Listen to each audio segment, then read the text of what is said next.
Hi, welcome to my YouTube channel. आप सभी बड़े भाइयों को मेरे तरफ से प्रणाम, नमस्कार। और छोटे मेरे भाई बहनों को आशीर्वाद। आज बात करते हैं तीज त्योहार पे। तो तीज त्योहार का पूजा विधि, नियम और कब करना चाहिए, कैसे करना चाहिए और पूर्ण फल की प्राप्ति कैसे होती है, इसके बारे में जानते हैं।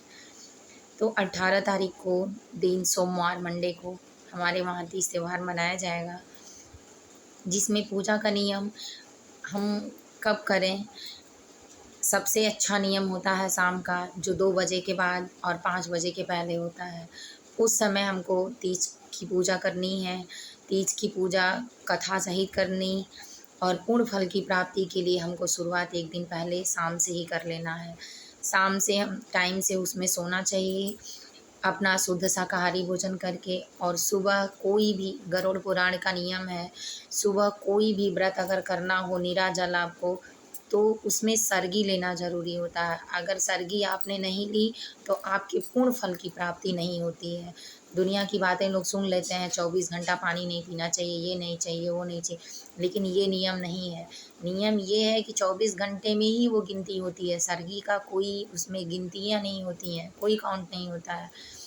लेकिन सर्गी में आप चाहे थोड़ा शुद्ध शाकाहारी स्वच्छ चाहे जो खाएं, लेकिन सुबह के समय, जो रात में सर्गी जिस टाइम खाया जाता है, गांव में सब लोग जानते हैं, उस टाइम थोड़ा बहुत कुछ लेना चाहिए। उसके बाद सुबह अपना सुबह नहा धुल के भगवान पार्वती और शंकर जी की पूजा करके सर्गी अपना लें। नहीं लगे फिर गांव में जैसे लोग करते हैं वैसे करें, लेकिन सुबह उठ के नहाना धुलना, अपना दातुन मंजन जो भी जैसे करते हैं करके साफ़ सुथरा होके भगवान की पूजा अर्चना करके तब जाके पूरा दिन अच्छे से मंगल व्रत की कामना करके माता पार्वती, गणेश जी और शंकर जी की व्रत को रखना चाहिए, उपवास को।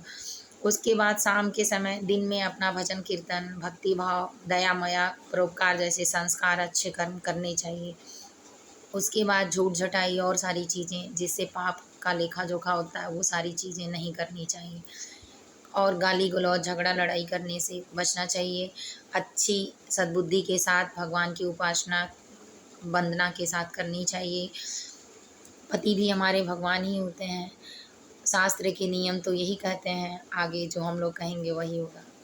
फिर आगे बढ़ते हैं। शाम के समय 4 बजे के बाद और 2 बजे के बाद और 4 बजे तक, मतलब 5 बजे के पहले इस पूजा को अच्छी विधि विधान से, जो आपके पास व्यवस्था हो उसी के हिसाब से भगवान को आसन दें।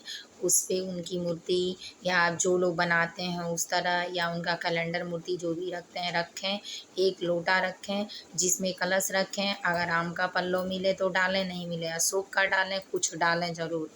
दोनों में डाल के एक सिक्का अंदर डाल के वरुण भगवान की प्रार्थना करें, चंद्र देवता की प्रार्थना करें, अपना दीपक जलाएं, शंकर जी को बेलपत्ता और सारी चीज़ें उनके पास, बेलपत्ता उल्टा हमेशा चढ़ाया जाता है, धतूर का पत्ता हमेशा उल्टा ही चढ़ाया जाता है, तो इसलिए ये सारी चीज़ें चढ़ाएं शंकर जी को। अ, मीठा फल, फल को भी सीधा उनके पास चढ़ाया करें, क्योंकि अगर सीधा फल चढ़ाते हैं तो ही सीधा फल मिलता है।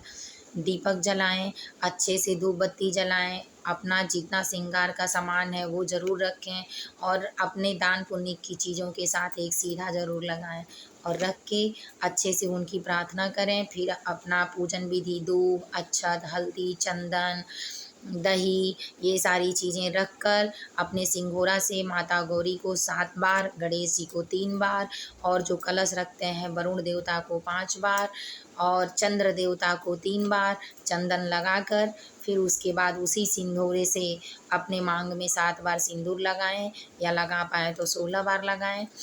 और दक्षिणा ज़रूर चढ़ाएं। सुहाग की सारी सामग्रियाँ जितनी आप देती हैं वो सारी सामग्रियाँ गौरी जी के पास रख कर और उनको उनका आशीर्वाद लेकर चढ़ाकर पूरे विधि विधान से, कथा उनका बुक आता है सुन लें, अगर नहीं आता तो मोबाइल पर नहीं हो तो मोबाइल में डाउनलोड करके आप अच्छे से सुन सकते हैं। आजकल तो घर घर मोबाइलें चल रही हैं, तो सुन के पूरा विधि विधान से उसके बाद अपने बड़ों का आशीर्वाद वगैरह लें, भगवान की पूजा करें, पति का पैर छुएं, और इस तरह से शास्त्रीय विधि पूर्वक अपनी पूजा का शुभ फल लेने के लिए ये काम अगर निश्चित रूप से आप करेंगे तो आपको भी संतुष्टि मिलेगी, ज़्यादा अच्छा लगेगा और बहुत अच्छे तरीके से। और एक चीज़ और, बिल्कुल अपने साड़ी कपड़े के साथ चुंदरी ज़रूर ओढ़ें। यहाँ तक अगर हो सके तो शादी वाली जो चुन्नी होती है वो रहे दो, नहीं तो कुछ ऊपर से अंग वस्त्र में उपवस्त्र ज़रूर डालना चाहिए। ये है पूजा के नियम विधि विधान जो बिना पंडित और बिना शास्त्र के नियमों से आप कर सकते हैं।